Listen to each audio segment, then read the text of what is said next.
makes you embarrassment. I love you. I love you, Alex. 1923, Season 2. Episode 7 isn't just the finale, it's a brutal reckoning. One where lives will be shattered, families torn apart, and the legacy of the Duttons pushed to the edge. This trailer doesn't give us hope. It gives us a warning, and if you thought episode 6 was tragic, you haven't seen anything yet. In the last episode, we saw Alexandra fall apart. And for good reason. She's been beaten down again and again with almost no rest, no food, and no sense of safety. She defended herself against a predator and got arrested for it. She finally got someone to believe her, only to end up trapped in yet another impossible situation. When the British family offered her a place to stay, it looked like a turning point. For a brief moment, she had shelter, a bed, warm food. But as with everything in Alexandra's journey, that peace comes with a price. Episode 7 is expected to reveal the truth about that kind British family. They weren't just helping Alexandra out of kindness, they had their own plans. And now that they know she's pregnant, those plans are much clearer. They don't want Alexandra to reunite with Spencer.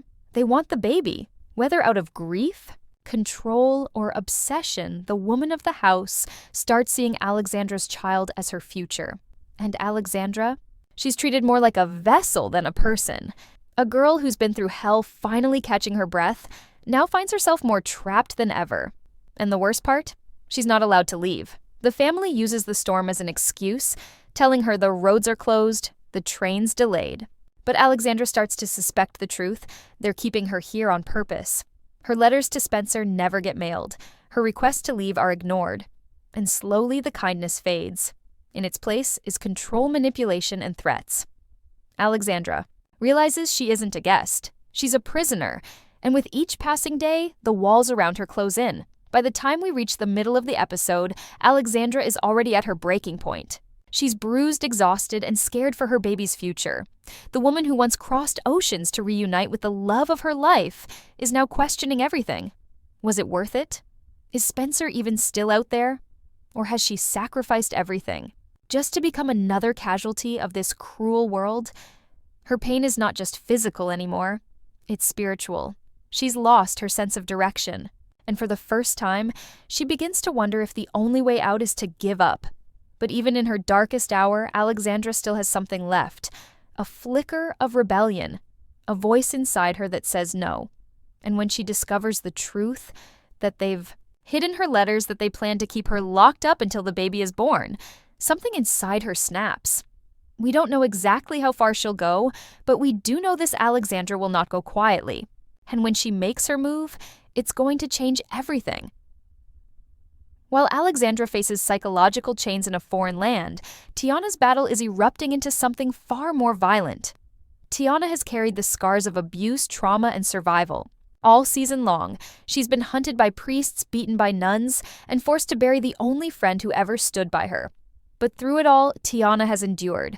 She ran, she fought, she killed when she had no other choice.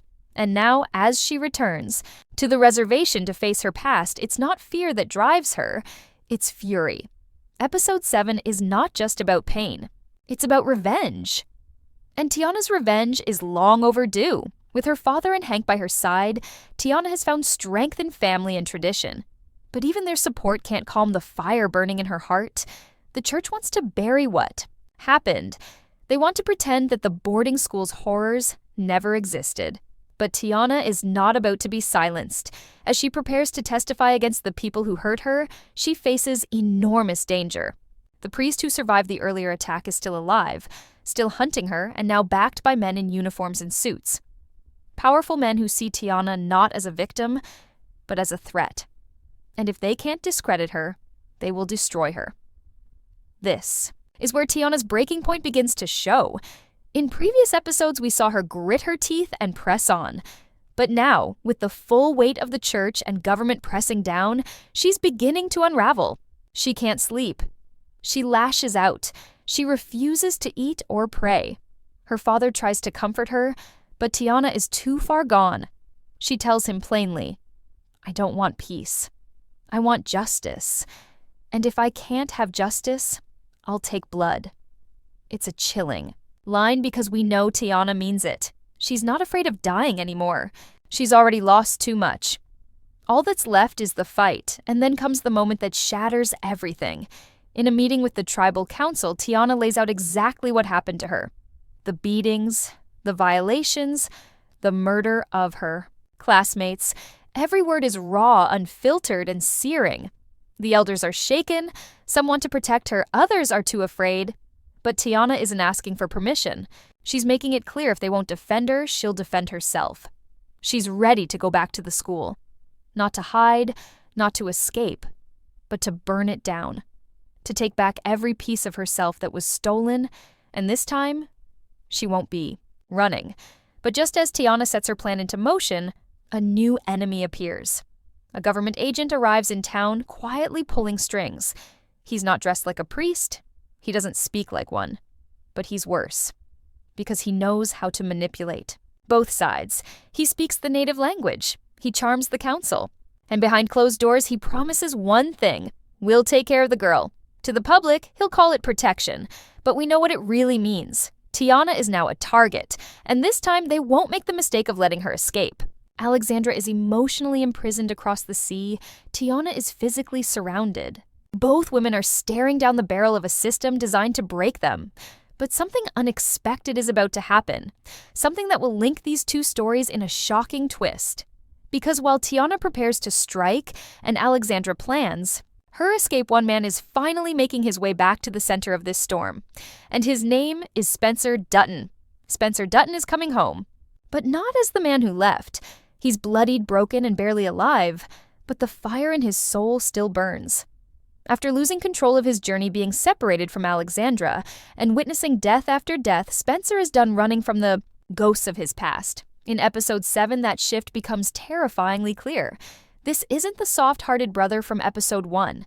This is a man forged in war, in grief and betrayal. He's survived lion storms, shipwrecks, and heartbreak, and now he's returning to the only thing that truly matters, the Dutton legacy.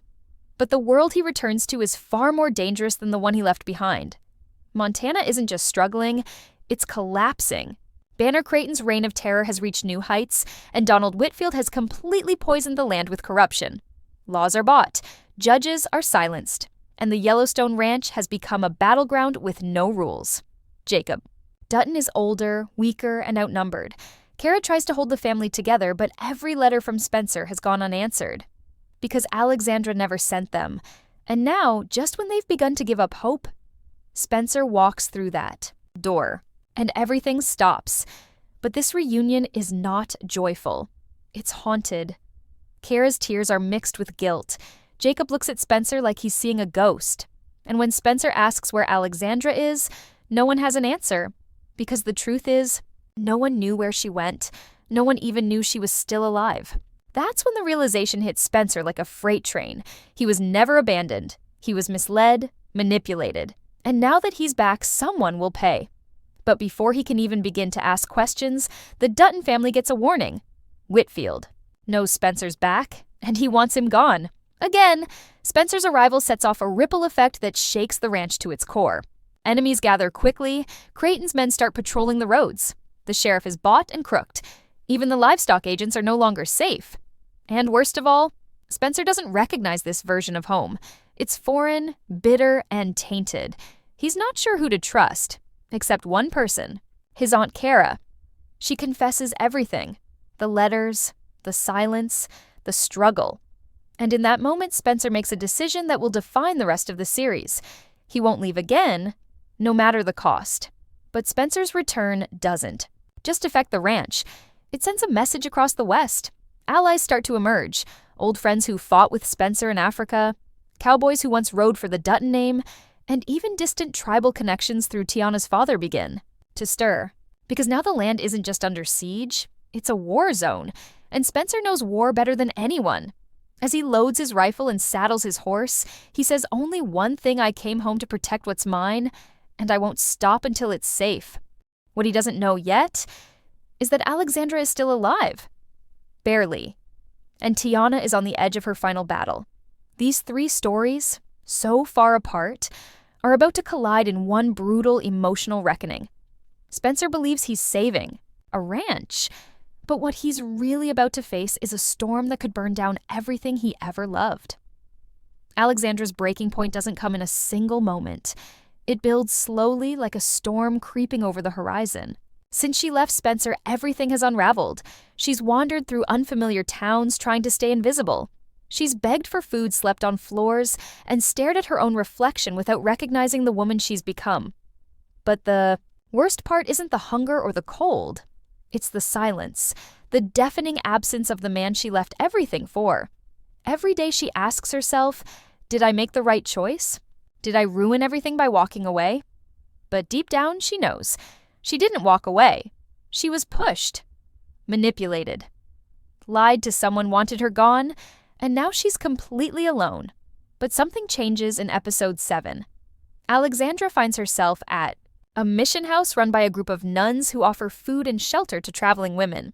At first, it feels like a miracle. Finally, a place to rest, to breathe. But nothing in 1923 is ever that simple.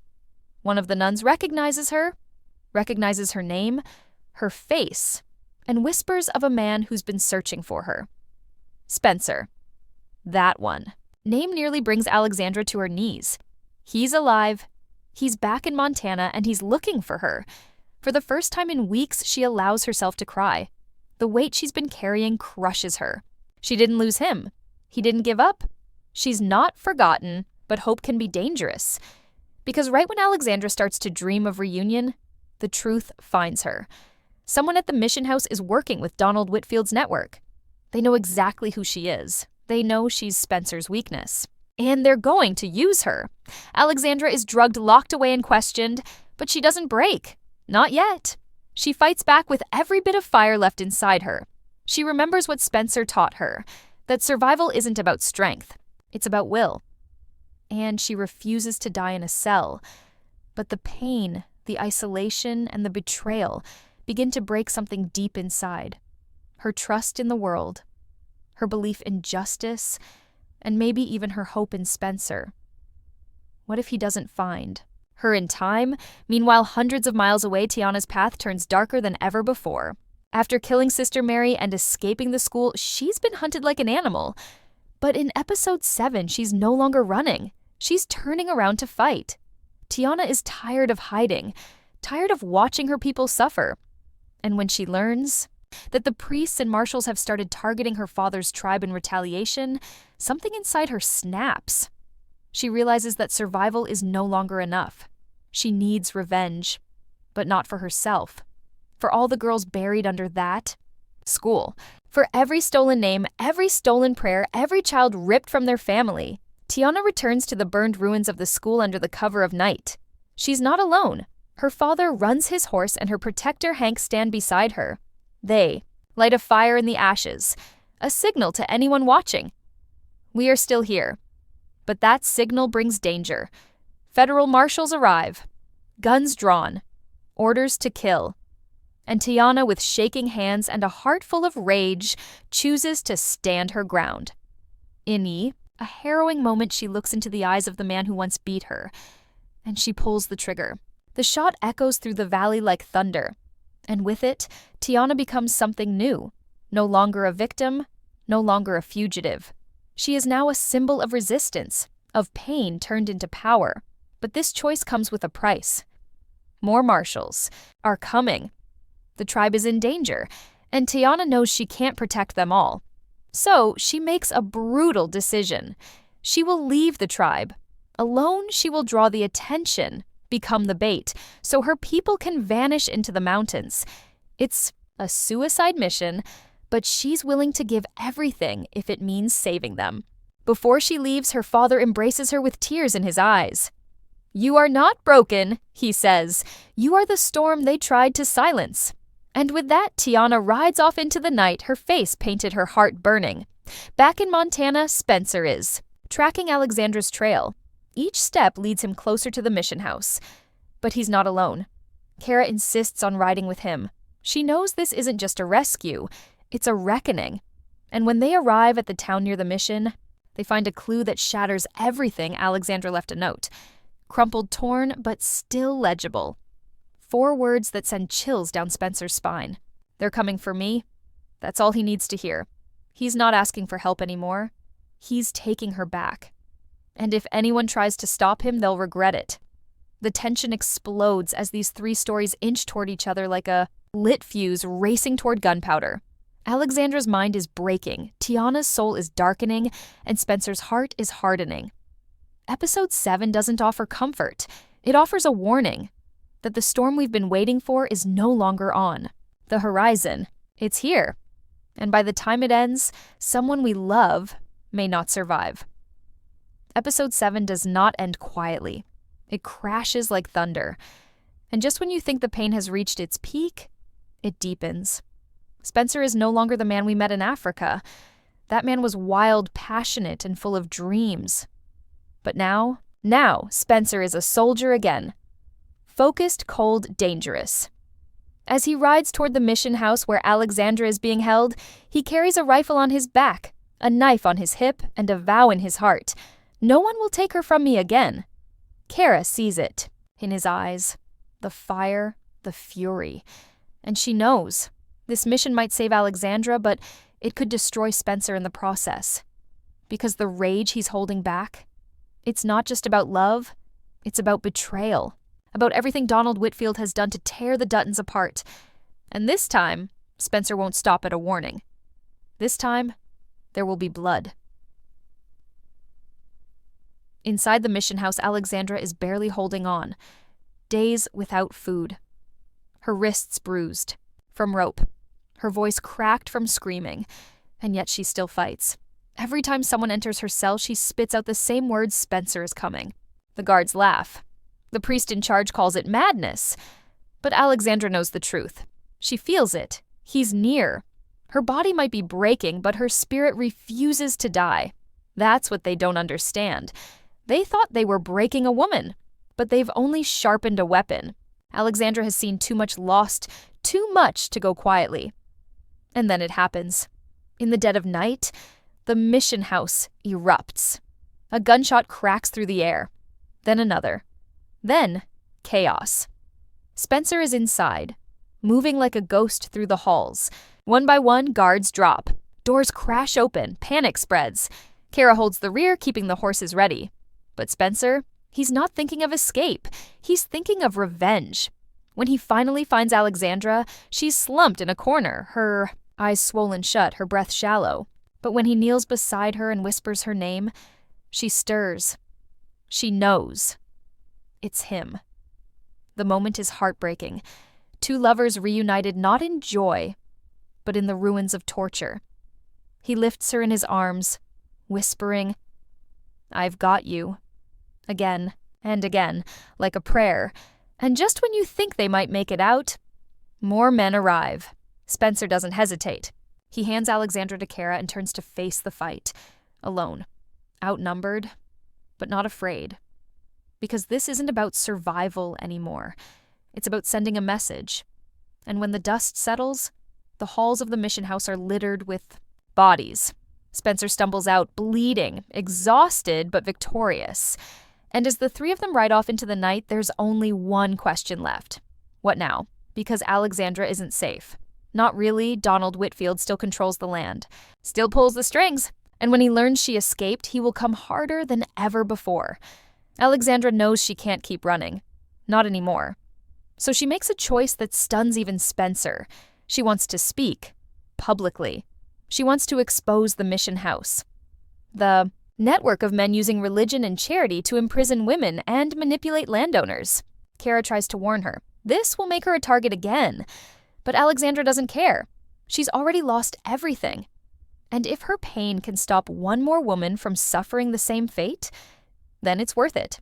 As the episode nears its final moments, we return to Teonna. She's alone now, hunted and tired, but determined.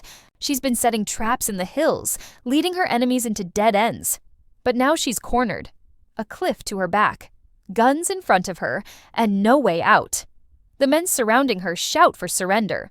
But Teonna doesn't raise her hands. She raises her voice. She tells them the truth, that their time is ending, that the world is changing, that her people will never be erased. They laugh. But they don't notice the dynamite she planted behind them. As the credits roll, we're left with a haunting truth. Episode 7 wasn't a finale but a beginning. Alexandra is scarred but louder than ever. Teonna is missing but not forgotten. And Spencer? He's ready to burn down everything that stands between him and justice. The battle for the Dutton name is no longer about land. It's about love, about blood, about identity. And as the season barrels toward its finale, one thing is certain. The storm has arrived, and it's not leaving quietly.